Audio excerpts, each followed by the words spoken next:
It's hot.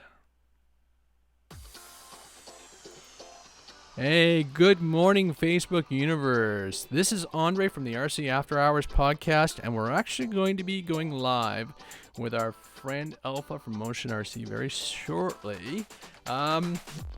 We decided to do a quick little podcast. Actually, the boys are away. Chris just sent me a photo of some beautiful location, and so we thought we'd try something a little different to keep the content rolling.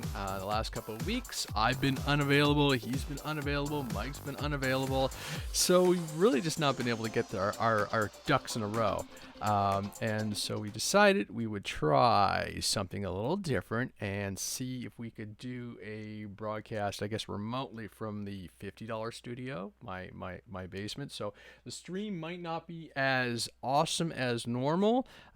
Pushing my connection pretty hard, hosting and sharing and everything off one line. But we are recording for the podcast, so the audio is our key and most important aspect of it. So without further delay, I'm going to bring our guest on. Obviously, we won't get to see the man himself because he likes to hide his visuals. So you're going to see a nice little Skype bubble on the online, and the rest of it, we should be able to hear it. Good morning, Alpha. Or what time is it where you are now, anyhow? It's 9 p.m. in North Pole here. North Pole. Y'all are too busy flying. Chris is out. Everyone's having fun on a sunny summer. Oh yeah, well this is it. Which is good. You know what? I actually haven't flown it a bit. The last little trip we went to a cottage area for my wife, and I didn't realize it was an active sea base. And I actually had my UMX timber on floats and everything ready to go. But as soon as you're in an active zone, that's like what, a 5-kilometer radius from an airport. So there was no way I was going to be allowed to fly that thing, and it was like, heartbroken, but I'm going to play by the rules and respect all those laws and everything. So everybody's saying good morning and chiming in. I will try to pay attention to some of the comments on Facebook as we go, but obviously my focus is to produce a pretty coherent and solid podcast for the audio end of it. So to that end, it'll be a nice little conversation talking about the hobby in general with Alpha, and I don't think we're going to ramble on for 2 hours because that would be a long show with just me and you, but I'm sure we could probably fill in a lot of content in that time. So here we go. I'm sure we could. So, and then the motion, I can see James is up and working away because he just tweeted out to the, or just messaged out to the rest of the Facebook universe on the MotionRC that we are podcasting away and live on a good Sunday morning. Like you said, it is nice outside. The winds are up a little bit, and I could be out flying, but yeah, we're going to try and do this because, yes, it has been a long time. Good morning, James. Yeah, he's chatting away. Good morning, yes. James. So, jumping in, anything new and interesting? Actually, I will say yesterday I did something I didn't think I would do, and I sold a jet. You sold, well, not just a jet, but a jet that you had bought. Well, okay, so that was and had never flown. And that is a horrible trend that I need to fix. There are a lot of explanations for all that non-flying in my life right now. There are a lot of really good explanations, unfortunately. It was the older F5 from MotionRC, a nice airplane. But as you had pointed out to me, an older design mentality. I noticed right away when I would compare it to the Hawk, a much different product. You could see how the molding was different, and you could see all the potential brake parts actually, especially along the nose, the way that nose was joined in and everything. Fantastic airplane, nice EDF, nice 80 mil. But man, it's the designs and the ideas. It's a sign of the time. Yeah. Like it was a much older aircraft. James actually says he's driving home from Neff. Looked like it was a really neat event. Yeah, James is driving home. I think they're on the road 10 or 12 hours to get back from Nephi. It's the AMA show in their backyard. So I just pinged him on WeChat, and of course, workaholic. He's going to listen in. James, keep your eyes on the road, man. buddy. No kidding. Alex better be driving.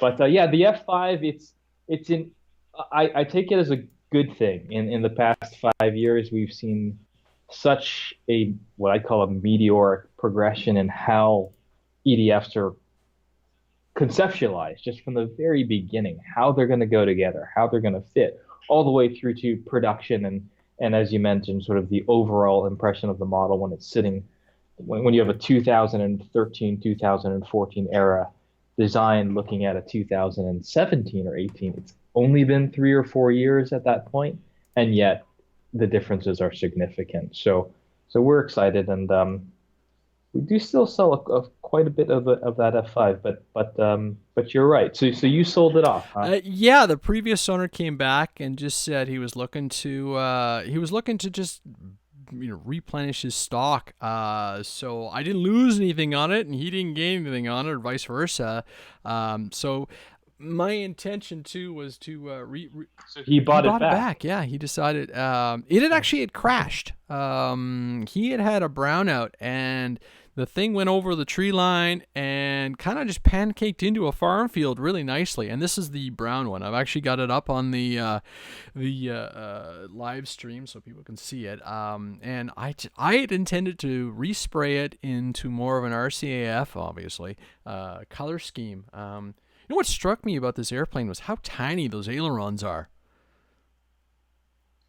Oh yeah, and your the current owner would tell you the roll rate on that aircraft is very quick, even considering how small the overall proportion of surface area that aileron Yeah. is. Pretty amazing, huh? It was a striking aircraft, and it was funny because earlier on, before I was getting into the EDF, sorry, I should preface this. I love my EDFs. I just don't have enough time, and I find for the EDFs, I really got to be in the mood to fly them, because the stress. Fucker Yeah, factor. you've gotta be willing to accept the fact that you could, in theory, burn this jet in at any moment's notice. Like you've got to be ready for Yeah, that that's fact. fair. That Yeah, this thing could something, and it will yeah, happen, and it will happen over time. The odds are that, yep, something's gonna go wrong, and that jet is gonna you're gonna be saying bye bye to something. And it's yeah. happened to. It's not even about feeling lucky. It's just about you got to be feeling risky. Yeah, yeah, You know, and it's there's a certain stress. We've I get talked it. about it in the shows before. There's a certain stress level to flying an EDF because you're on that clock. Tick tick tick tick tick. Okay, I've taken off. I've done my Right. circuits, and now I gotta land this thing. Right. It's not a radian. You can't take a nap in between. No, no, and it's funny because people talk about flying multiple aircraft, and I find with jets it's almost better to is memory muscle the wrong word to describe something like that, where you've got to get No, yourself back into a rhythm, and because every jet I find is just a little bit different. They all have their nuances, their own requirements to true. land.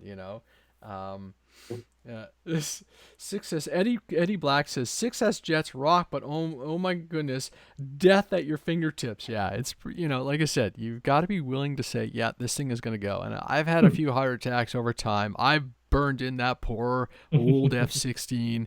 I've had a couple of interesting issues with the flex jet, and I'm hoping this fall, later into the summer, things settle down and I get to rock out a couple of those other nice jets. I mean, yeah, I'm down one, and I don't know if I'm going to replace it yet either. That has been an Well, you can take a break. You're forgiven. I mean, the threat of a dynamic dirt nap is real. I get it.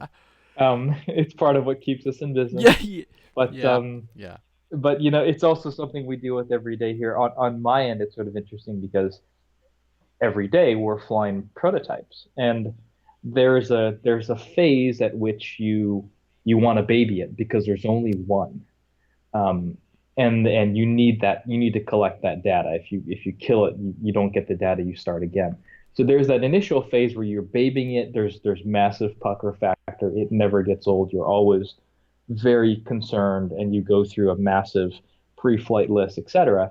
But then once the aircraft moves closer towards production, and you have a few of these, then we move into destructive testing, where it's the exact opposite. The point is to kill it. The point is to put the G meter on the wings and spin it until it shreds itself to pieces. And we need to see what that threshold is so we can then attenuate the design to ensure that that doesn't happen under any normal circumstance. We would never say put 8S in it, dive it from 600 feet because there's no ceiling here in China at 140 miles an hour and pull back full But you elevator. do, right? People aren't going to do that out in the world, but we have to because obviously if it fails that maneuver at 50 miles an hour on an EDF, then we're back to the drawing board. It always strikes me how at any given day we have prototypes that are in that phase, and they're sitting right next to a model that's in the destructive phase. So, for example, earlier this morning, granted it's a Sunday, but we went out, we flew a prototype. It needed to be perfect. Thankfully, it was no damage. And then you put it down and you look to the other aircraft, and 5 minutes later, you're flying something where you're trying to find its absolute limit. And your mentality changes where I want to kill this. I want to sort of push that limit. But I can say it never gets old when you're switching between the two. So if you got to park a jet for a little bit, so be it. There's lots of other stuff to fly. Yeah, I guess, yeah, like you're at the other end of the hobby where it's like, yeah, it's every day you're going, and if I could fly every day, I would. We'll have to talk about James. He mentions here. He says, "Yeah, I brushed it. He brushed it off and went back up, but oh, that one was hard to look at after all those hours of work and design and everything. But it happens, and oh CG. yeah, I've had a few. I brought them back in. I've cartwheeled a few recently, and it's just like, oh, it felt like it was right. And you go up, and it's flyable. It's flyable, but it's geez, don't slow down. Don't slow down. I've had a couple just, and so I haven't gone back to those aircraft. Actually, I'm in the middle of prepping most of what I'm going to bring with me to Ohio for Flight Fest later on, middle of early July. So a lot of that gear's got to get ready, but going simple. No EDFs because that place is, the runway is just not suitable and the venue's not suitable. So things like, What are you taking? Are you taking the Tundra, taking the flight test Spitfire, something it's like probably that? going to be a few Spitfire. Sorry, not the Spitfire. The FT Racer, the Simple Scout, the Hmm. Radiant. I don't even think I'm going to take the Night Radiant, and I might try, depending on what I do, I might try and bring up one of the big crazy creations I made recently. But we'll see about car space and everything. It's Bring your Pringles jet, or no, better yet, bring your what did you make? A Yeah, Lancaster. that big Bring your sucker. Ford We want Lancaster. to, I might bring the pink bomber. I love to bring that really big, crazy one that I built, but I haven't figured out how to engineer the wings, so it's in two pieces. So it's a 10-hour drive, so the bigger airplanes really take a beating in the car, I found, because the small ones you can find little nooks and cranny on top of all the camping gear, right? But the big ones you've got to suspend or something. And Eddie Black says he's got his little 3S or 4S F-18 tosser aircraft, belly lander thing. I'm not sure what the brand was, Yeah. but I flew that thing. Hey, I flew Eddie. that one in Texas and enjoyed that one thoroughly. It was just fun. I do have Ryan Brackett Black, Ryan Papp is threatening to steal my FT Racer. This goes back to like the very first or second Flight Fest where I brought my FT, and the Racer was just glue at that point. It had been crashed hard so many times. But That's well, airplane. there's something terribly enjoyable about an airplane that you don't care about. Absolutely. um, Right, and I'm right there with you. Yeah, so it's for a venue like Flight Fest, I think unless you've got something with big Tundra tires, that tarmac, unless you're flying off the main line, and I never fly off the main line. If I'm going for a flight because of what I'm doing down there, it's usually just a very quick go. So I look for airplanes that are simple, probably 3S based on the air traffic that we're flying in, just to minimize any kind of craziness. Jets would be cool. I do have the flight test A10, but that thing runs so much better on props. To run that thing on an EDF, that would be huge. Like I think it was like a 90. Yeah. It's just it's a the scale. Take the night Radian. I think the night Radian will be more Yeah. fun. I mean, overall, you get that big airplane feel, but it's easy. You can operate it Oh yeah, confidently, but fly at I night. have a normal and I have the switching mechanism for the lights and everything, so that's pretty easy to run with. I would switch out the receiver if I do fly at Flight Fest with a Radian. I wouldn't use the Horizon protocols. I just we know too much in that, and Mhm. it's just too saturated. That radio is so popular down there that frequency is saturated. So I would probably switch that over to FR Sky. I have my basic one. So the problem I have with the big night radiant is putting the wings together and then taking the wings apart and removing the screws and connecting the LED lights. Sometimes you just want to get up and fly. So we'll see. I still have a little bit of time to prep it and everything. So if it works, it might be kind of fun. But it is a nice aircraft. It is pretty neat. I like all the schemes. I like being able to control the schemes in the air now. So you kind of, you don't have to do a crazy Ivan. You can just toggle through your lights and go, okay, there I am. And Sure. night flying with the Radiant's a little different too.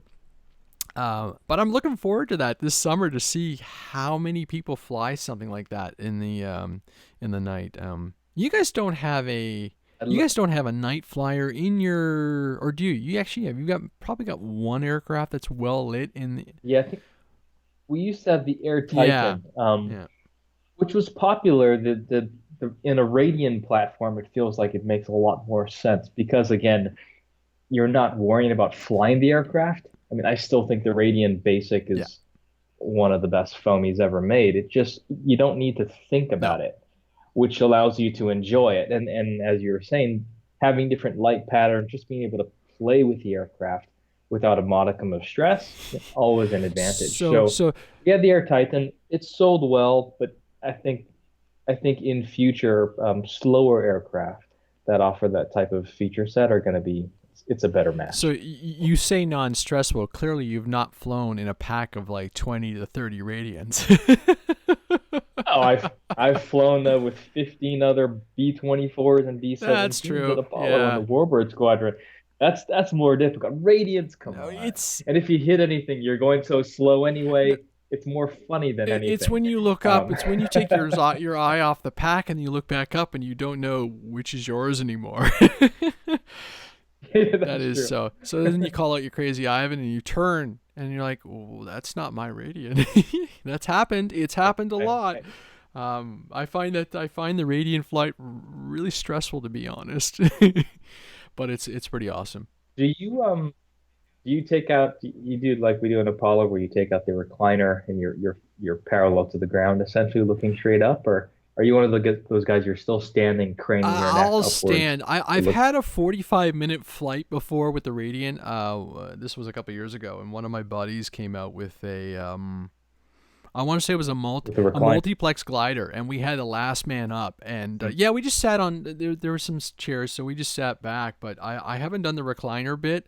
I think I'm just too nervous of a pilot sometimes, and just I like to keep my eye on stuff. My biggest single fear is not keeping track of my aircraft. And then like 2 years ago, I had a whoops, and I was flying someone else's Radian, and we suspect I had an elevator failure servo, and my Radian went in, and it took a little while for me to relax but fly that thing again. Like it was just and Uh, so you come down and you're not relaxed, you're quite tense. It's up there with flying a silly EDF, and you're like, okay, this was not fun. I didn't enjoy this, and so I need to work on that. But it's interesting, I don't fly my Radiant nearly as much as I used to because I find that time constraint wise I'm so busy that, so if I know I've got an hour and a half at the flying field, right, a Radiant flight can soak mm, up like 3/4 of that in a heartbeat, and you're like, wow, I didn't fly anything right. else. I mean, I flew, but I didn't fly anything else. And it's kind of up there when I take the Phantom out, and it's just like, wow, it was super. It's an awesome 20-minute flight, but that could have been like four other flights with a different airplane. So Yeah, that's yeah, fair. There's a there balance is though. that That you balance. don't want them all to be 1 minute, and you don't want to fly anything for an But hour. I Get tight. still like the Radiant is good, but I still haven't found that certain perfect night flyer.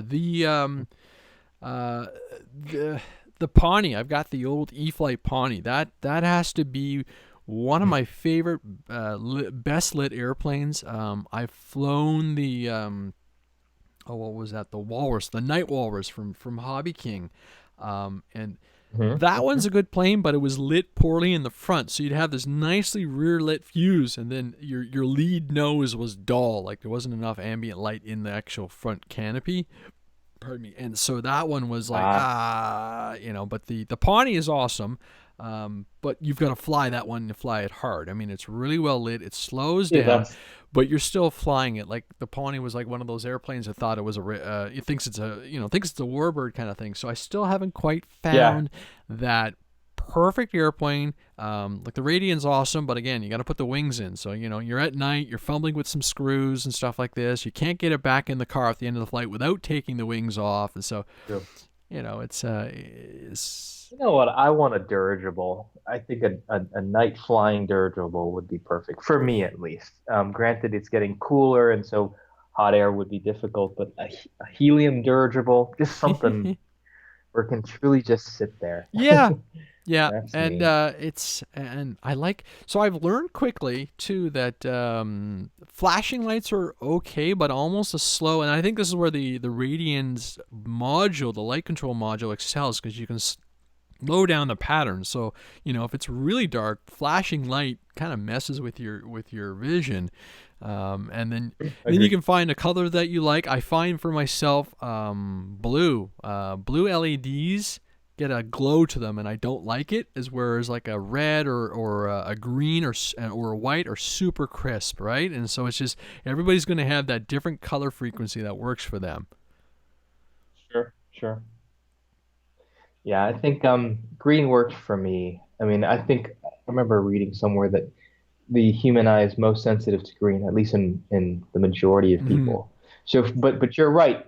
Lights in and of themselves, certainly LEDs facing outwards, don't help. Once you lose the aircraft silhouette, if we're talking about flying sort of waning darkness, um, you really need to be illuminating the fuselage. So LEDs that are pointing inwards, illuminating the fuselage from the outside, from the wings, or like some other implementations, like the Pawnee was a great one, where it's illuminating the aircraft from the inside Yeah. out. That way you get more of an overall sense of the aircraft. You can actually still see the aircraft. You're not actually trying to see the lights. Um, you're trying to see the aircraft. At least the way I try and orient it. So yeah, well, maybe who knows? Maybe someone's working on something with optimized LEDs for night flying. That sounds like a great idea for this time of year. It's it's always interesting. Like by the time you're done, if you go to Flight Fest, by the time you're done, the night flight, and yeah, my eyeballs are done. They're cooked, and majority of my fellow people I hang out with for Flight Fest say the same thing, and they're just like, yeah, I don't want to fly, and there are people out at all hours just going, younger eyes, I guess, but I look at some airplanes, and I've had beautiful airplanes lit up. Like even my what did I take that one year? The Fun Cub, and it was well lit up. It was good, and I still struggled for orientation. I knew what was going on. Green on the right side and red on the left. I think that's correct, right? And I still would have those moments, and it's like I don't want to have those pucker factor moments. I want things to be clear, crisp, so it's almost like I need even more lights. And I've had flights where you're sitting along and you're flying and everything's great, and then you're like, ooh, this is not a daytime flight, and I'm draining my power. Like you gotta bring back that time as soon as you run the lights, because you are taking up a bit of time. And with formation lights on, Yeah. from Timothy posted a message saying, with formation lights on from Jeremy's night flight, there was no problems with the A10. How are the lights on the big on your big the flight line A10?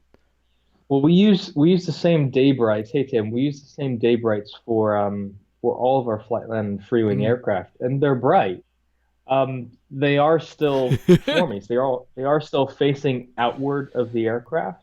So while I mean, obviously you're still going to need the silhouette of the aircraft, I think, to be able to confidently maneuver the aircraft. Now, maybe Tim's got sharper eyes than I, and he can fly that thing in complete darkness. It's big. In which case, hats off to you, my friend. But but I think in general, again, we're speaking around the fact that people are going to fly. When we say night, it's sort of like saying grass. There are different definitions for that. So are we talking about an hour before the sun goes down, midnight, or any of the range within? So there are going to be different points at which the aircraft loses just pure silhouette, and you're looking purely at the LEDs on it. Would I fly like that? Probably No. not. But a lot of people do fly our day bright equipped aircraft. Most of the 90s, again, our flightline aircraft. They'll fly them as the sun's going down and maybe 30, 40 minutes after it has gone down, where you still get that orange sky, Yeah. certainly in There's enough California. ambient. You still sort of get to see exactly, there's enough ambient light in there. You still see enough of the aircraft where you know that it's not a green and red LED in the sky trying to play with another green and red LED. You actually see those are two A10s.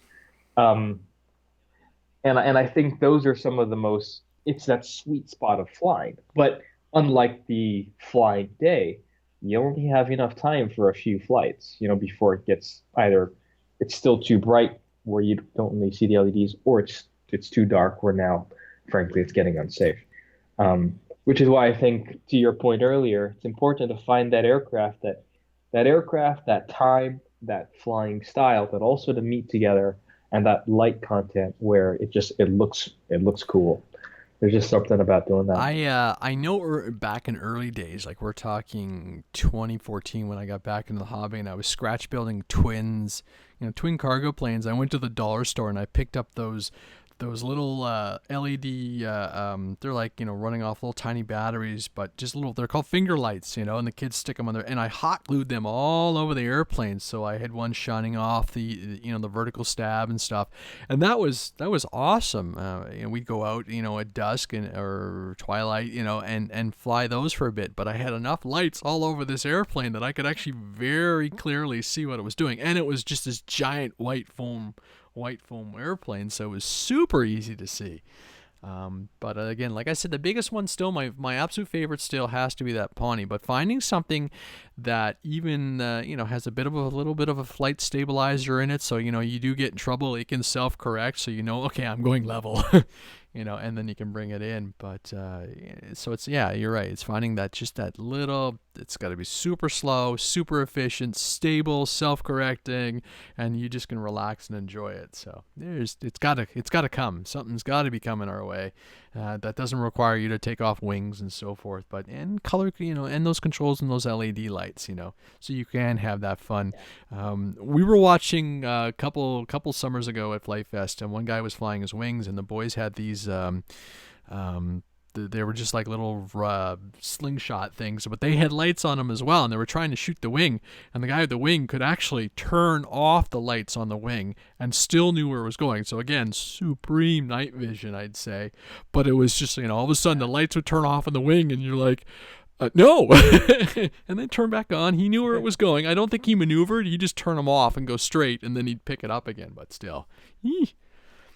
I bet he was a pylon flyer. When I used to fly pylon, I can't see them now, but in the good old days, you could fly pylon racers, and the saying went that you flew where you knew it was, not where you saw it, because the aircraft, they're going so Yeah. fast. You're frankly looking where it's going to be by the time you wonder where it is.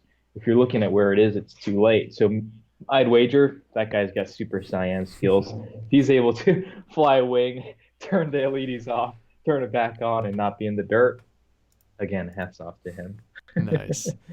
All right. So, do we want to jump into some industry news? I don't remember the last time we had you on the show, so I think It's it been a has been a while. while.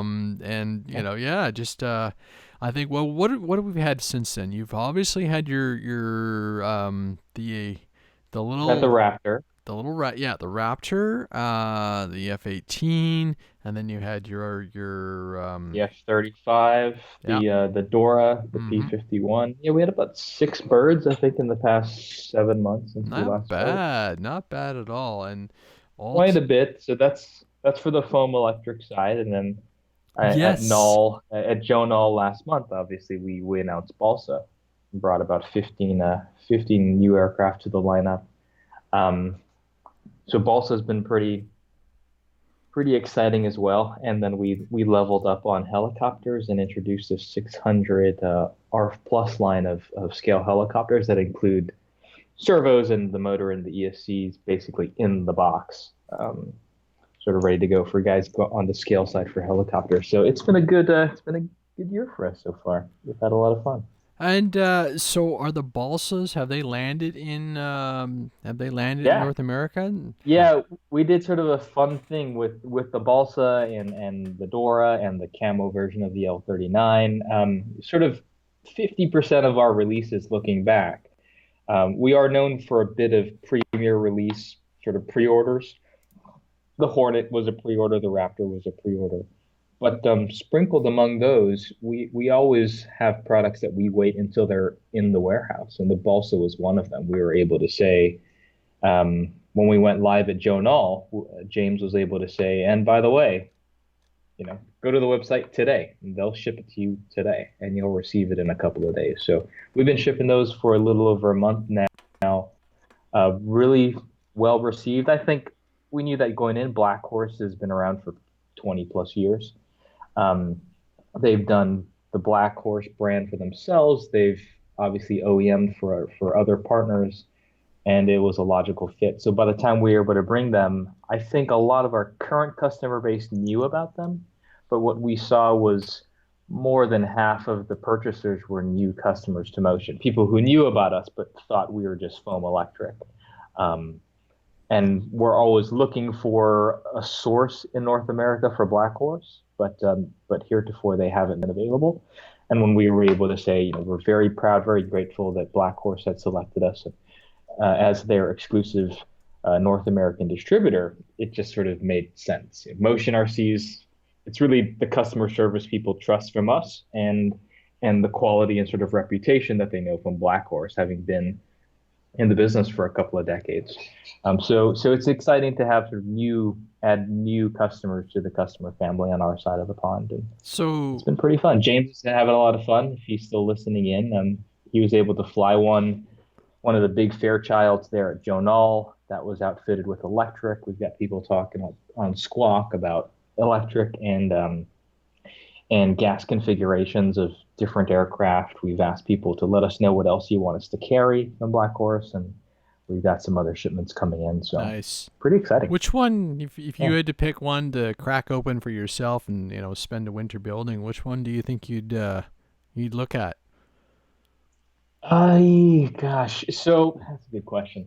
We've got we weren't able to bring every single one Black Horse has produced. So our first container was basically comprised of the ones that we thought would sell the best, and ones that our sort of um, core group had exhibited interest in. We also have another batch coming in that expands that line. And to answer your question, there are models in both sort of shipments that I prefer personally. I think the for me the Hinkle, probably say the Hinkle 111 for twins is pretty great. For singles, I'm a big fan of I'm actually a really big fan of the PC9. It's a I like Pilatus aircraft, so the PC-21, and there's the PC-9 is a slightly earlier version, and big twin canopy, turbojet, a turboprop trainer. It sort of ticks all the boxes for me, Yeah. and it's a great flyer. In the Black Horse configuration, they've got it. It's set up as retracts tricycle, sort of like a T-28, but with a sharp nose instead of a big radial. That's sort of how it flies.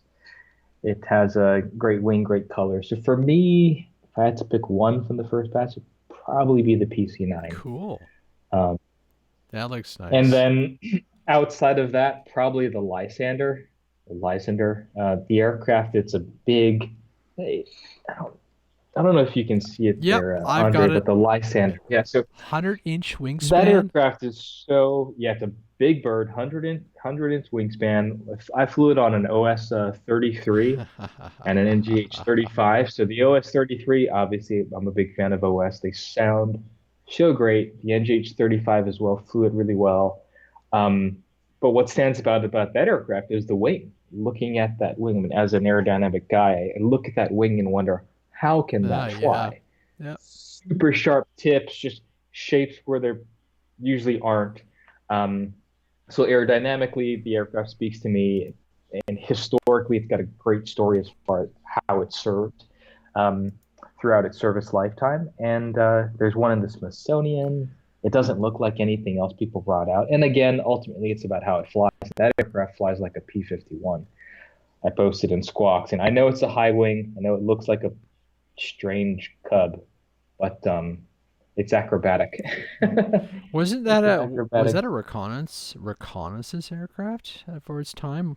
It did a little bit of everything actually. It did recon. It did special forces insertion. What we now sort of equate as special forces. Okay, yeah. Um, so there are quite a few missions that the aircraft flew. Just overall dependable, not necessarily very well known. What I really love about Mr. Sun and Black Horse, just in general, is their engineering team really try to look for aircraft that have stories. That I think all aircraft have stories, but aircraft with stories that haven't really been done yet. So they've got aircraft like the Jungmin, which no one's ever done, the Lysander, which no one had ever done. So it sort of fits with our Flightline I was gonna mentality of say, trying to yeah. do aircraft. Yep. Sounds Yeah, you know familiar. exactly where Sounds I'm very going. familiar, Go yes. fast. Yeah.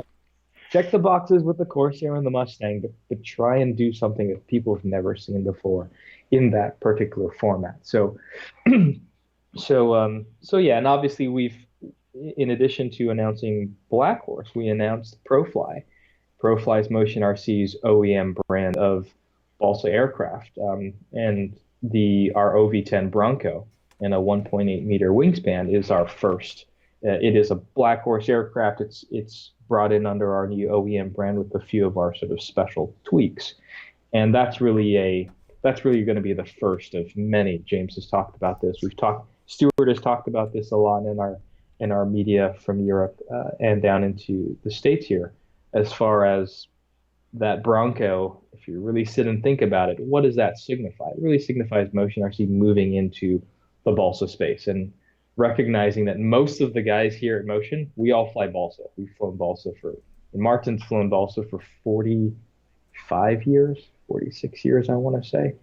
Um, and a lot of us we've also sort of in our bones, as it were. And it's about time that we reach across the aisle and reach into people and reach into markets that we haven't been in before. So ProFly is probably the brand I'm most excited about because it's going to allow us to innovate and bring a lot of what Motion RC's development team has done with foam. We can now leverage that in balsa with a variety of partners, and yeah, should be pretty fun. We've asked customers on Squawk to sort of let us know what they want to see, and they've begun to let us know, and we hope people feel that it's a brand of the people. How cheesy is that? But it's true. Brand of the people. That just came out of my mouth, but it's absolutely true. I think by now we've shown. I mean, I'm speaking for everyone, all my fellow Americans and friendly Canadians listening. You know, I'm sitting in China within between a 3 minute and 60-minute drive of 90% of this Mm-hmm. hobby. You know, I think by now our core customers have learned, have accepted, and I think come to appreciate the fact that we're here. You know, we speak the language, we work with these people that we consider our friends directly, and that's allowed us to move. We talked at the top of the podcast about how quickly things have gone from the F5 to the Hawk, or say the L39, our most recent 80. The F5 was our third 85 years ago. How quickly that has happened. Imagine that motion touch in other aspects of the hobby. That's really what we're trying to aspire to, and it's really driven by customers saying that's what they want to see from us. So we hope we don't do them any wrong. So I'm going to ask the question: if something like the Bronco is a smashing success as a balsa, how hard is it to make a foamy out of this then? That's a great question. For listeners who have access to Model Aviation magazine, I'd encourage y'all to check out the article that I wrote in this month's issue entitled "How a Foam Aircraft is Made." That takes you through basically 10 generalized steps of our process, from thinking about an airplane to prototyping it, making molds, producing it, then shipping it to you. Um, you'll see in that process that it's very different from, say, balsa. Um, so the short answer, Andre, is I'm not going to make an OP10 tomorrow in foam. Since that's what everyone continues to ask me. Um, but but I can say that while different, there are some similarities in as far as how models are conceptualized, and so that might help us if it turns out that a model in balsa turns out to be very popular, and we want to make a foam version of it. So Just 2 seconds. I left the voicemail up on the phone. There we go. All right, we're back. Uh, nice thing with the way I've engineered this podcast is I can go in with the audio recording and I can just clip that out. Unfortunately, the live folks will have caught that, but no big deal. Yeah, no. So you're saying very different engineering. So obviously, because one is, yeah, are there any similarities? Do when you look at two different aircraft? Because obviously you've said you're sourcing Black Horse for as your provider.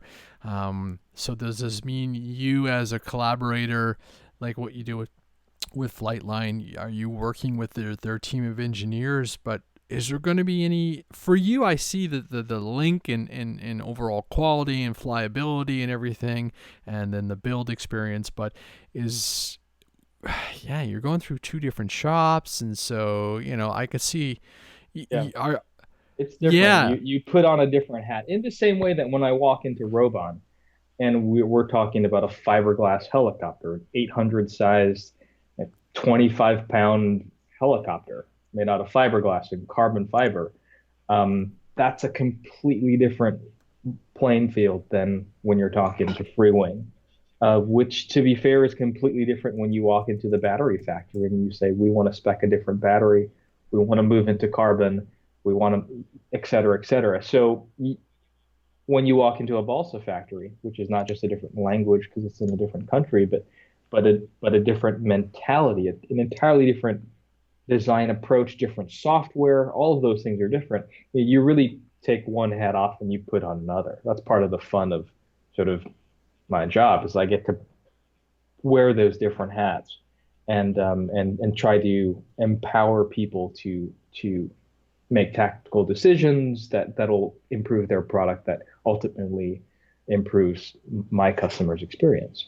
So it's very much, if that makes sense, it's very much a everyone's different, but we're all sort of the same type Yeah. mentality. And when you talk about specific aircraft like that Bronco, um, you know, if we were to ever do a foam electric Bronco, it, I, knowing what I do, I don't know if you can throw that picture up, Andre, now of the bones of the I've balsa I've actually been Bronco. showing the website Um, as well. right.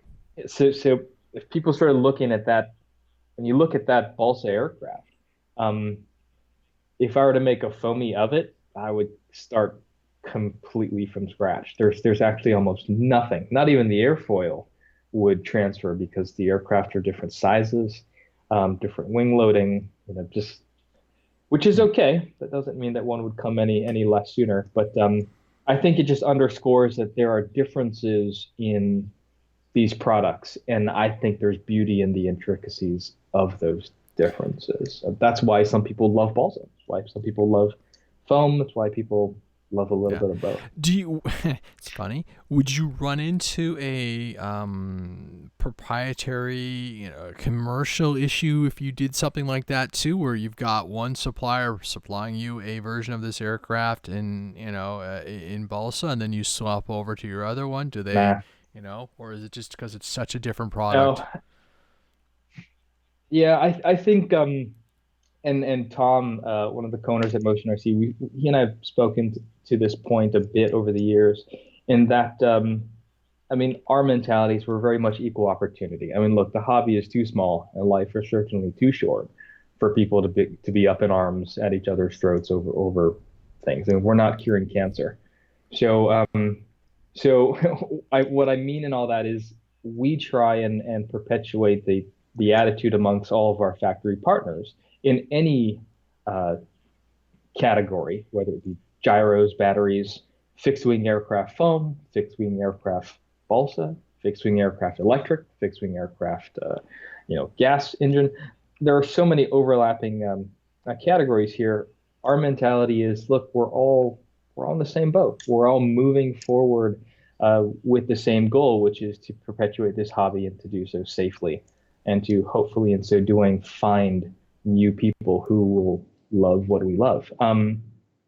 There's really no room for, oh, they made a Bronco in balsa, so if you make a foam Bronco, we're going to be unhappy with you. We're gladly way past Good. that. I like to use the metaphor of air traffic control. I spent many years in LA, and at LAX, there's one tower, there's a few runways, but for the point of the metaphor, many aircraft can land on the same runway, uh, a minute apart, sometimes less, and everyone's Yeah. safe. Everyone's Yeah. happy. Everyone gets to where they need to go. Competing airplanes, competing airlines, competing just everything. It's okay. If air traffic control officiates their duty well, then everyone lands safely. We try to take that position that we're trying to help all these products to get their time in the sun, get a good video from our marketing team, to get a good place on Hobby Squawk, to get to the place where people can see them, give us feedback, get into that process of evolving and becoming better, and everyone wins in that sense. I don't subscribe to the notion that only one factory or company needs to compete. And of course, look at the fact that there were billions of gajillions of Cubs and Mustangs, and that hasn't dampened the sales of those No, aircraft. no, no. Pick your People flavor, pick your will buy a size, pick Mustang your just battery, and because. go. Yeah, Exactly. exactly. Just go fly. Exactly. There's enough. Exactly. Just Yeah. fly. Just fly. So, talking about some of the new ones, I'm kind of curious to see how the Mustang versus Dora. Do you have any sales figures or any idea how the German Warbird was accepted? Yeah, I can say that both of them have been great hits for us for completely different reasons. Go Nice. figure. Um, Mustang was a hit because it's a Mustang. Personally, everyone knows it's not my favorite aircraft to depict. It's one of my favorite aircraft to read about, to see in real life, to know that I know about it, to know people who've flown it, like like Colonel Anderson. I mean, just they know I love the aircraft, but making it in foam, you know, not something I love. However, it proves me wrong because it continues to be a great seller because it's a small, stabilized Mustang that people can have in their in the trunks of their cars and be able to fly at any time. Now that's fine. I'm not here to dictate why people should enjoy products. So I'm just glad and grateful that they do. Now the Dora was completely different. The Dora has been successful thus far, and it's only been 3 weeks, but the numbers are looking good. Basically for the opposite reason, because it hasn't been done before. Um, because it's something that's somewhat recognizable, sort of looks like a 190, and yet isn't. All of the reasons that are the inverse of sort of the root of the Mustang's popularity is why people have bought the Dora. So it looks like a lot of people have bought both, which is fun. That was our hope, is that people would use them as adversaries. Um, or at least to fly friendly heritage flight formations. There But you go. There you but go. Yeah. yeah, no contention, just uh, just good old heritage flights. So those have been fun, and I think what's helped us and to teach us about what people are wanting is value for price, simplicity, and like you were talking about earlier, not everything's got to be a big fast jet that requires 20 minutes of prep and assembly and pucker factor and all that. Sometimes you just want to fly something simple. I mean, Yeah. I would No. land a turbine after a long day and long afternoon and pull out a radian. I mean, that's just, I Yeah. wonder how many people No, out there are like me. But after you fly the big fast stuff, you need nothing that. wrong with, Yeah. Well, this is yeah, it. you This is gotta it. gotta I come uh down. I admit I'm curious about this class and size. It checks off a lot, like you said, it checks off a lot of ticks on the box. Um, and it's yeah, I'm gonna have to decide what I'm gonna end up going with. Bill Decker asks actually a really good question. World War I planes. I'm Hi, all Bill. about that too. It's funny. I've got some Bill beautiful Decker, I planes. want to do a nine decker. A 9 decker, nice. Um, I'm still hoping, and then Michael Rosnick writes, I'm still hoping for some of the smaller EDF scales. Would like to see a bigger version. Oh, he wants to see you guys scale up a couple of them, like the 105. Yeah, that Yeah, would we've be. got some requests to scale up some of those aircraft. Yeah, I'll speak. I mean, to build so World War One aircraft and even pre-war for that matter. Mm-hmm. So we get to sort of the constraints. I don't like to think in terms of constraints, but sometimes they're there. The constraints inherent in foam in sizes that are mass marketable. So when I'm talking about if it's a biplane, it's probably got to be under 1.4 millimeters, 1.4 meters, probably under a couple $100. I mean, we've seen that in the Dynam. Dynam makes what I think is a great albatross. Yeah, Um, but and 4S. it, So that's it it. looks great. Yeah, sort of 3S, 4S, it's 1.37 or 1.27 meters. So it's sort of in the sweet spot for the configuration, for the price point, for the overall look. The challenge with World War I aircraft is they're so narrowly stroked. I mean, every time you land that Albi, Yeah, it rolls on its nose. yeah, So aerodynamically, they're difficult to do well because you can't cheat that landing gear. There's no way to avoid that landing gear. I didn't own it, but had a friend who allowed me to fly his 1/4 scale Camel. Beautiful aircraft, a lot of history, so it checks all my boxes. He was an expert pilot, but I wasn't so bad either. We could not get that one. operate that aircraft. Yeah, It couldn't take off confidently, and it was a 1/4 scale, yeah. big aircraft, but just difficult to operate. So unfortunately, I'm not ruling out at all the possibility of us ever approaching World War One or pre-World War One aircraft, either something like a nine-decker, which would probably be easier to implement, or biplanes or even triplanes. I'm just saying that for now, it's difficult. Yeah. It would need to be bigger to fly better, and when you get into the big stuff, again, unfortunately, mass market things, the sales drop off precipitously. It's why I think balsa for World War One has remained so popular. Interesting. It's because Interesting. if you think about it, again, for listeners, read that article. You'll see. I mean, I put some real numbers in there. We're talking six-figure investments Mm, to make yeah. that foam model in your trunk.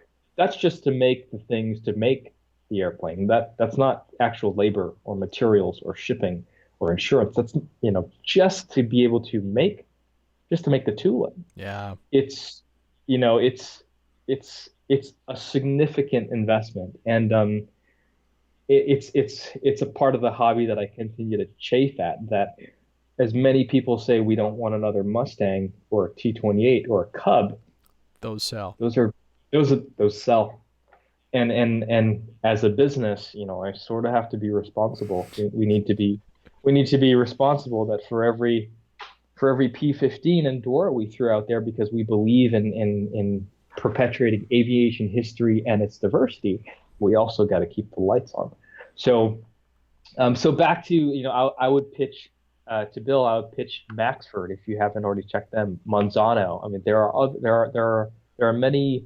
There remain several outlets for World War One and pre-World War One aircraft uh, that are high quality balsa that are small enough, and I've owned enough of them to know that it's tough to fly a Fokker triplane in 1.6 meters, but there are ways where people can get at aircraft in that era. And just because it's balsa, they're not necessarily crazy. There's no retracts. There's no flaps on them. Yeah. So other than wiring and whatnot, they're actually fairly accessible. Um, that would be my tip. Very interesting comment from Victor. He says, "I love balsa. We started with it, and I finished with it." Yeah. It's funny because a lot of generations or a lot of pilots who have been flying for a good long time are in Oh yeah, that, and I've had my balsa airplane. I just don't find a spot right now in this current time where yeah, I could enjoy a balsa plane responsibly. I think I'd want a little bit more space so an actual proper field. And so who yeah. knows in That's the fair. future, and then I'll be able to have Yeah, that, access to the bigger class. Pardon me. I'm curious. Is that Victor Shamulus or Victor Yes, Chickfinko? yes, It's Victor Shamulus. yes, it Hey is. Vic. Hey, Victor. Um, yeah, it's and it's funny because as the foam technology is improved, so is the balsa. That laser cutting and the precision that you now can get, Absolutely. it's a whole other Yeah. game. So yeah, Yeah. it'll be I interesting. can't send them to you now, but I'd say go to Hobby Squawk. We do have a couple of photos in our balsa announcement thread. Hmm. Um, I don't think I can send it to them to you live, but for listeners curious, we have posted a few pictures showing a bit of the process of what goes on in a modern balsa factory at Black Horse, and it's eye-opening. Laser alone Mm. was, Yeah. granted, it didn't happen yesterday. It's been around for a little bit, but the modernization of laser cutting and sort of the proliferation of that tech with other aspects of construction to keep, for example, jigging, central jigging, to keep the aircraft and each of its bulkheads straight while you're ribbing it. Those types of things are maybe obvious to someone who's built an airplane from a box of sticks. But when you consider doing that with a workforce and training them to do it again and again, and it's got to be repeatable to the point that that spare wing can fit that fuselage, that fuselage that was built last year. If I crash it one day and now I'm buying a new fuselage, it needs to be able to fit the product that was produced last month. That type of repeatability, that's where I really again take my hats off to Black Horse as far as retaining their workforce for the years that it takes to train them as not just assemblymen, but as craftsmen. They have people there who've worked there for 12, 15 years, who know how to use gauges, who know how to use incidence meters, who I've been there looking at how they're curing their balsa to get it to the perfect moisture content. Those types of innovations have just compounded and finally, reached customers consistently, um, which I think it's amazing. It's an amazing time for the hobby. It has been for the past few years. Crazy.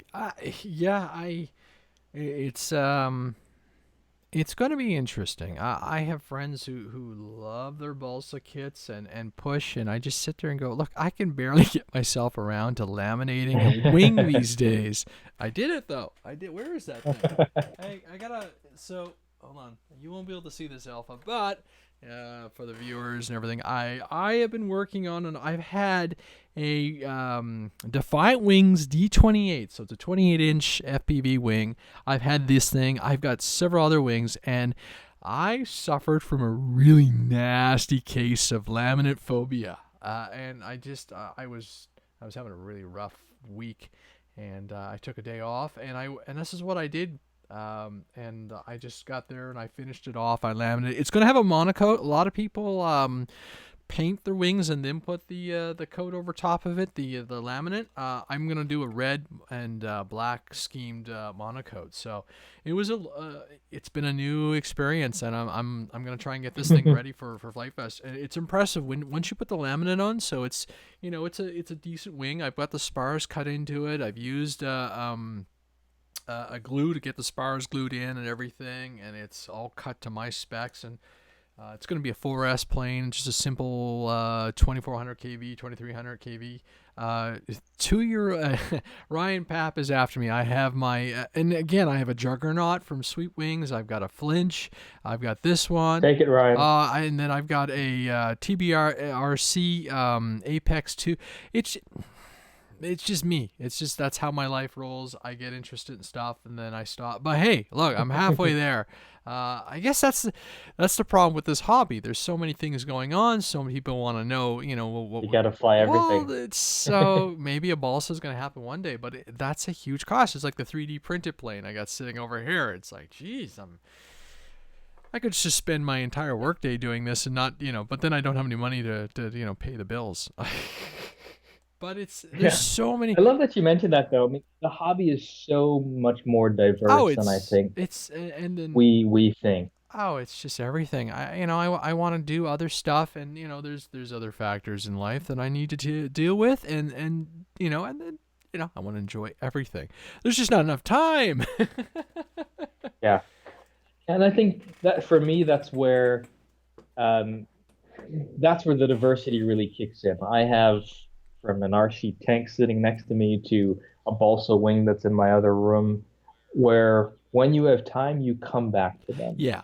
There's nothing to say that you need to start and finish something in one sitting. I love being able to sort of know that when I get back there, when I have time, when that part arrives, when that thing happens, whatever, I'm then able to revisit that project, take it out, sort of work on it. So much of the hobby, at least on the foam electric side predominantly, we've seen over the past few years, just the consumption, the flying really takes up the majority of people's ownership of an aircraft, which is fine because the hobby is about flying stuff. But there's also an element of building. Yeah. Before, we've talked about this in podcasts before, right? It's been 95% of the life of that aircraft was putting it together. And 5% was me putting it in the dirt 10 minutes after made it, but that's okay because it's the story. It was that proverbial journey. I mean, I think there's something to be said about dope, not the bad dope, but the good dope, and Japanese tissue paper or whatever your fancy may be in the hobby as far as 3D printing, like you mentioned, or taping together a wing or cardboard airplane, just whatever it is. I'd love to think that we are all basically innovating in and of our own selves how we enjoy this hobby. As long as we're sharing it with people outside of ourselves, Boom. I think the hobby's okay. Boom. I've rolled through. Just do it ourselves. It gets very lonely. I over the winter when I was cutting together those big crazy foam board things, and that was that was nice in the sense that there was no plan, there was no design, there was just me in my head writing down some notes and going, and I enjoyed it thoroughly. And then I've transitioned through a couple different hobbies so far, and the flying one is the one that's had the staying power. Now, we had a really gnarly winter, and the weather so far this spring, yesterday was probably the first day where we really had a nice summer day. So I've gone and, supplemented my hobby. In the video behind me, there is a giant Losi Super Baja Ray, and I bought that because I got these 6S batteries that have just been sitting there, right? Because, the weather's been bad, or because of other factors, I get up in the morning and I'm just not flyable. Unfortunately, that's life, and that's what we're dealing with right now. So I'm like, you know what? I'm gonna buy something that those batteries are gonna fit into, and I crammed a Zippy Compact 6S 6200 into that truck, and I'm like, okay, yeah. I you know what? I'll tell a story right now, and you're gonna laugh. You're gonna love this. I'll ask because Adam Drain isn't here. Where's the B17? Oh dear. We'll get to that. The Super Baja Ray. I was outside when I first got this thing, and it took me all of 5 minutes to scuff the top deck. So it was cold, and this is a product. And I have a couple other trucks, but this is the first time I've had a truck where I'm like, I need a throttle. This thing should have a throttle cut off. Anyhow, I'm taking a photo and I bumped the trigger on the remote and I shot the car under my father-in-law's Toyota. Like it was jammed, Alpha. Jammed. So What did he say? oh, he Or didn't did know. not He didn't tell you know. about It this was part? 11 o'clock at night, right? It was 11 o'clock at night, but it went in Oh, there. then it didn't happen Oh, then. it did. Like Andre, he doesn't yeah. know. Anyhow, it was so jammed. I'm like, oh wow, and I'm like, I managed to get to the off button, turn it off, went inside, got the car remote, shut off his car or his alarm, right? Because I had to open the car up and everything and make sure I didn't want to set the alarm off while I was moving it. Went into the garage and got my floor jack because it was stuck so bad, like it was drilled It underneath. was lodged. The only thing I didn't do is I didn't take a photo because it would have been the best photo in the world because man, that thing was in there. And I was like, okay, this is a whole other like it's 1/6. The other trucks are all 110, so this thing like dwarfs everything. Or opposite. Oh, they're big. It's huge. And it just made me giggle. It was one of those instant purchases where you go, I regret this, but it's done. So we'll get out there. We're going to enjoy that. But again, part of the hobby. It might not be flying, but it flies. That's why I said it doesn't have wings, but boy, does it fly. But again, on those days when it's not good enough to fly, I've got all these big, beautiful batteries. So I figured, why not? And Why not? And that's part of the hobby. Like I said, you've got your tank, and that's just, That thing's fun. yeah, floor jack. So I'm always curious about how getting into the psyche of the RC modeler.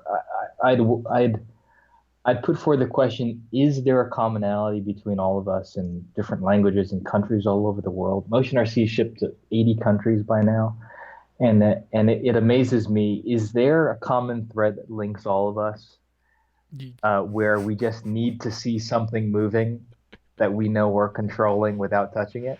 Whether it's a car or an airplane or a boat or a robot, just there's something about knowing that thing's moving around and I'm doing it. And I just love that feeling. and so it's funny because I pity our spouses or our significant others because you just don't have one of, like there's a different plane for every type. There's a different style. You got to have, that one, Spitfire, Mustang, so forth, so forth. It just, there's that internal passion and, no two things are same. It's the same thing for the ground vehicles because there's no two different circumstances. You got to have this one, you got to have that one. Says for the boats, the market's awesome, and geez. You got to try everything. Yeah. Oh, you mentioned Michael Rosnick was on the Facebook. I can't see anything, but if you're there, Michael, hi.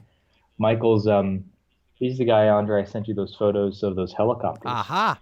He went out to Texas last month, and those are Michael. So Michael Rosnick is one of our Hilo Council volunteers who helps with a lot of our helicopter development on the inside. But speaking of diversity, he works on real helicopters and he flies model helicopters and he's a great EDF pilot as well and just is able to touch this hobby in different ways.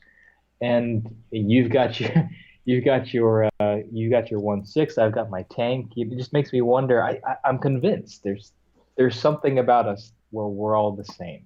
And even if I'm wrong on that, I like thinking that I'm right because it feels like in this crazy time, it's nice to know that there are other people like you. Now, of course, all of our spouses would beg to differ and would hope that we'd die, we would leave the earth.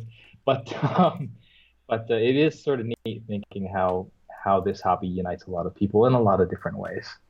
Actually, I am trying to pull up those helicopters as you speak about them because they're awesome. And Alpha had sent me a couple photos, and there's a really nicely painted F-35. Okay, here we go. So, gray Hilo. John Bergsmith. Yeah. So we'll do the Yeah, helicopters. So it's the gray. Is that the Bell Huey? yeah, that's a UH-1N, yeah, naval version of the And Huey. then we've got the Twin flight engine, I should line say. with the twin engine, the little black special ops, another Huey, and then there's an orange Dolphin, I would assume. I'm trying to think through those pictures. Yes, Michael, correct me if I'm wrong. I think that should be, yes, that's the Delphine. Yeah. Yeah, up front, he's got the green Huey. He's got that black Little Bird, the AH-6, Mm-hmm. which is a attack version of the MD-500. Then he's got the twin UH-1N. So different sizes, and what he does is he takes these Robon helos. The Delphine is not a Robon. He can chime in as far as which that one is, but he'll go in, scale them out, sort of do the same thing that a modeler with an F4 would do. Sort of scale it out, put a livery on it that resonates with him or her in some meaningful way. And I hope that people out there watching these aircraft fly I think I want to do that. Now, to your funny story about planting your car under your father-in-law's car, something like the Delphine, obviously, that'll cut your leg You off. what? Um, Yeah. Yeah. you know, but it still captures the imagination, right? There's a YouTube channel, I think it's RC Scale Media, something like that. But these guys post these videos of these crazy aircraft, from a Rutan pond racer to a massive scale Mi-24 Hind. I'm a big fan of that helicopter. Mm. Just people who are building these are all probably one-offs. And anyway, I love how big and dangerous they are. There's an element of pucker factor and uh, and hurting yourself that I think is just so great. Yeah, yeah, the turbines and stuff like that are yeah. I I've only flown that little tow. We talked about that. I've only flown the little e-flite thingy, and eventually I want to try something bigger. But boy, I've had quads and tricopters do funny things to me, and so I couldn't imagine yeah. I don't know. I think from my point of view, I think this is even on another echelon of craziness as far as stress and flying and so who knows? Who In knows? that case, we just watch them. Well, That's what stand shows back are, and watch. I go yeah, and I'm like, you watch some of the maneuvers. I think the one, we've had the other guys talking about their helicopters, and they want to get Mike and Chris behind the sticks of, I think a 700 scale size, because they say like the smaller stuff is okay, but to appreciate how nice they do actually fly. You want to go to the bigger scale, and I'm like, whoa, there's a bigger scale.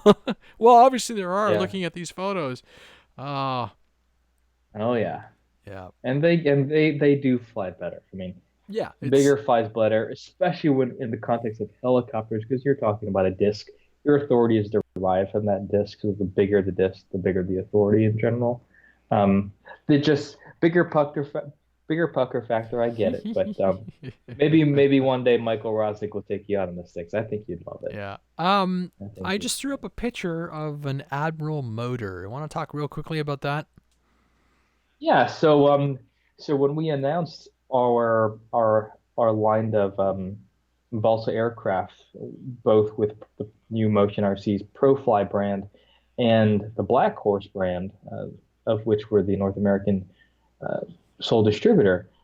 We also, some of our suit customers noticed that in the spare parts pages of those balsa aircraft, we specified motors, electric motors. Now we do carry NGH for fuel power plant, but people notice, hey, when are those electric retracts coming in? Mm. When are those electric motors coming in? So they noticed that those hit the website. So sort of as part of that continuing announcement that was made about 4 weeks ago, that those are on the way. That picture is just a quick picture I threw to you before we began the call to let people know that they're real, they're here, they're coming.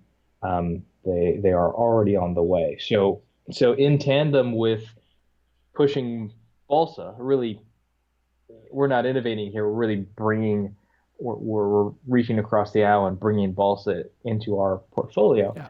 Um, we recognize you got to have the servos for them. They're not PNPs. You got to have the servos, you got to have the motors, you got to Yeah. have the retracts. And so what we've done to support the balsa push is not just order balsa airplanes, but also people will notice we have a full complement of spare parts. Yeah. We work specifically with Black Horse to let them know, look, we want spare parts too. Same conversation we have with all of our foam airplane partners that we can't sell planes without parts. Even if we could, we wouldn't want to. And so we've done that, but it goes further than obviously spare wings and spare wheels. It's the components that put into those aircraft. So Yeah. the motors and soon to be the retracts are part of that expansion where, again, partnering with factories that we know, that we trust, that are going to be producing these motors to our specifications, mated with these aircraft so that people can know that It's going to they're work. they're essentially bolt on. Yeah. Yeah, it takes away the guesswork. Yeah. If you're a person Yeah. who likes to Yeah. guess and experiment, that's awesome too. More power to you. We also recognize that there are a lot of people, certainly from our current foam electric customer family, who have seen balsa, who have wanted to get into balsa, but they need a bit of a transition. They're not going to jump from an A10 into a pile of sticks. They want something that feels familiar. So we thought that leading with a full line of electric motors would help people make that transition. At the very least, they're not guessing on the power system. There is Perfect. some Yeah. leeway for servos and things like that, but it reduces the learning curve, which is ultimately what we're trying to do, and not just bring over existing balsa flyers to the MotionRC customer family, but also to give current MotionRC family members who aren't proficient in balsa just yet an easy path to get into that side. Because again, some of them may love it, some of them might not, but we think everyone should at least give it a try. Cool. No. Tell the wife it's only one more airplane. One more airplane. Yeah, yeah. She actually squealed with glee when I posted that photo of the rack with one extra missing aircraft. So, oh well. Hey, it's money in my pocket when I go to Flight Fest. You never know what's gonna come home with me. It sounds Never know. well. It sounds so goofy, but for me, there's no shipping costs, and because I'm in the U.S. for a week, I can bring home 800 or 600 US worth of stuff tax free. So it almost makes sense to actually find something. So what we find, what I decide. You're helping. I'm it's the best way for me to bring home stuff. The truck I paid an exorbitant amount of taxes on for and if I just waited, but I was impatient, and unfortunately it cost me a little bit more than I was anticipating. But that's the price of being where I am. I'm actually running through the photos of the F-35 now for the viewers. There's one really nice painted up one with a really nice blue lightning scheme. Well, actually no, that's stock, isn't it? Yeah, that's bone stock. So I think the picture I sent to There's you, the factory it's photo. on the Yeah, ground. and there's a factory, and then So there's yeah. Yeah, factory photo is showing that we have an ongoing series on Hobby Squawk where I'm just sort of a little bit behind the scenes because I work out of the factory every day, so I can take some pictures and show people sort of what it looks like to make these aircraft. So I think there's about 150 or so F-35s in that picture if you count them all up. And then the one with the blue skies and the green background, that's from one of our customers, John Bergsmith, who just posted that on Hobby Squawk a couple of hours ago. That aircraft's bone stock. That just shows you what it comes like out of the box. Mm-hmm. The paint, the decals are already on it. It screws together. There's no glue. And we've seen people begin to fly them over the past 10 days or so, which is again, it's always exciting for that new plane feel. As always, we're letting people know if you have any questions, concerns, issues, contact customer support. They're there to help you. Any ongoing discussions right now on Squawk for the F-18 and the F-35 with questions people have, and we welcome all of that. But I like how that F-35 has turned out. Surprisingly, a massive seller Really? Worldwide. Interesting. Interesting. That was the question I was going to follow up in comparison to some of your other aircraft, because we, you don't have a huge amount of modern. It's funny when we look at an F-15 and think that that airframe is what, pushing 30 plus 30 40 40 years. years. Yeah. Yeah. '70s. Yeah, Yeah. and you go back. Oh God, I'm just aged myself. But you and I bet a lot of the R&D development for that aircraft was started in the '60s. If I'm, Yeah, it's interesting to see was. that all of a sudden you guys. I mean, the F-18. Oh man, when the F-18, I was a kid in Germany when the first batch landed in Baden Solingen. So. Yeah, that airplane has even got some. Ah, The Canadian ones have got some years behind it. yeah, they Yeah. do. You know what James needs to do in his rebuild now that he's completely tarnished that air? He's got to rebuild that aircraft, but maybe it's got to be a CFA team. He might have had more luck. Yeah, push him. Push him. Yeah, yeah, You got to put the James. black on the bottom of it. There's an aircraft. If I was to buy one, but me and gray aircraft. I don't know. Well, actually, it's funny. An older dude. Last time I went to my optometrist, taking care of some business, she was like, "Here, try a prescription for something a little longer distance." So I actually have in a couple of videos recently flown with their driving glasses, but they make just that little crisper difference, and I bet I would enjoy flying some of those Interesting. harder to find aircraft. Again, I've got one Mustang that for whatever reason I just can't fly it. it's it's I think I'm always on the edge of a stall with it, so that's why it feels bad, and the colors are just wrong. We've talked about that before. Um, Michael Rosnick is actually asking you a question. Any chance to get some new big hold on here. New big multi-blade props at the larger balsa sizes to match the new aircraft. Outside of the Vario prop, they are very difficult to find larger diameters. And then They are. Bill Decker follows up with another question. What's the newest project code name? Oh, Bill. and, I'm going to answer Michael first. Okay. And one last thing, James just put up a sad face. So I really, really hope, James, we'll have to see more photos, but looking at that, it looks like it just pancaked. I haven't seen the Yeah, video. he only needs to replace the fuselage. Yeah, He's okay. you know what? I would think, Repaint. yeah, repaint, but it's even if he could save parts of it, it would be awesome to do. I think he's probably done a rebuild video before, but it can't hurt to produce something on this where he takes, okay, we're gonna gut That's this a really one. good idea. Of course, it's a great Yeah, idea. Or he could it's a send good it to idea. me and I could rebuild it for him. Oh, yeah, that's the better idea. Anyhow, See what you all did there. right, you got the two questions. Fire away. To Michael's question about props. Yes, Vario props, excellent. I think anyone who uses them would agree. They are pricey, so we are looking at a couple of options. We haven't announced them just yet because we want to make sure all our ducks are in the row. But we have looked at the usual suspects, the Bielas, the master air screws. There are people who do it. The issue we're running into, I don't think this is a bad thing, but it is sort of the current state of things, is that as we discussed maybe 30 minutes ago, balsa, you can make those at far fewer MOQs than you need to for anything that's molded. Now, the molding constraint plays into props. If I walk into a prop house and say, I want a prop, I want a heck, I want a 5 blade prop for that PC9, or I want to do a PC21, and you ask them for something, the MOQs are very prohibitive. So unfortunately, we're frankly limited to props that already exist out there in the Mm, market, at least for the time being. So what I would counter your question with a challenge, with an invitation to your listeners to, if any of you have flown multi-blade props on some of your larger balsa aircraft and you know of a supplier that you think we should check out, um, send us an email, call us. yeah. I can walk into their door probably within the week, and really, think of me as that. I am literally that guy.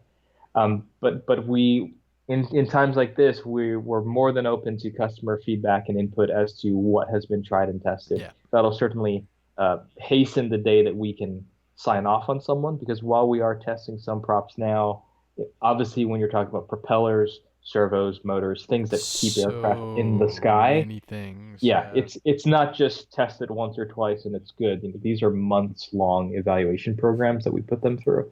And so customer feedback, customer insight helps to accelerate that evaluation process. So help me help you, Michael. To Bob's question Go. about the latest project name. So project names, as I've mentioned in the past, our production schema is not linear at any given time. In fact, at the top of this podcast, I mentioned how earlier today I flew a prototype for an aircraft that's going to be produced in probably 20 months. And I landed it and picked up an aircraft right next to it that's we're going to be announcing, before the end of the year. So it'd be disingenuous for me to give you, Bob, a project name for what is next, because again, nothing is next until it's actually next. We sort of we developed. It's true. We developed many aircraft. We actually produce them. We've talked about this in the past. We produce them in at times. Granted, the investments are high. We'll park an aircraft. We'll hold it and wait until conditions are right, until the weather gets good again, until the sun comes out, until the snow goes away. Just there are a lot of considerations when you're looking at an aircraft that could require 600 parts from 52 different suppliers in the context of like a model like the A10. Um, all of those people need to be ready to move forward, and so that is why I'm just trying to explain again for viewers who maybe haven't heard it in the past. That's why we develop 2 years worth of products all at the same time, and they're all at different stages along that process. Um, if I were to, I'll feel like I'm being baited into giving another name over which people will create a fervor. If I were to give another name, it would probably be what's a fun one that no one will ever guess. So no one will ever guess any of these, but you know, you know what, Bob? Bob. Bill Decker says that's awesome, Actually, Bob. Bob can mean so many things. Bill, on the day that we release Project Bob, just look for it. It'll happen between tomorrow and 2 years from Cheers today. from today. At the point that you see that forum go live on Hobby Squawk and you see that's Project Bob, ping me and I will take a picture. I'm actually doing it right now. I'm going to take a picture on my war room planning wall Mm-hmm. where it Bob. says Project Project Bob. Bob. I have my pipeline here. And I will send this picture to you, timestamped, so you'll know. Here we go. Just took the picture. You'll know that I didn't make that up just now. That is an There active you project. go. There you go. And there you go. Now again, may happen today, may happen 2 years from today. But when it happens, if you message me, I'll send you this picture just for you. So the one last thing we'll very quickly go because we're actually approaching 90 minutes. I didn't think we could have that much steam, but we're doing pretty darn good. Easy, Oh, Andre. Easy. I know that. It's a beautiful Sunday, so some of us actually are gonna try and get You got to outside. There you go. Will it be a B-17? Oh, geez, guys, you're killing us. No, do it, because he's Ryan. supposed to. I want a Lancaster before a B-17, guys. Come on, priorities, priorities. Jet Jam, you came up with a new strategy to help your social media end of it, and I quite like that because well, social media is what? Social media. So talk away through while I have the video up of the not the video, but I've got the Yeah. website up, so anybody wants to go over, check out the Hobby Squawk post. But there are a ton of photos, starting on page 6.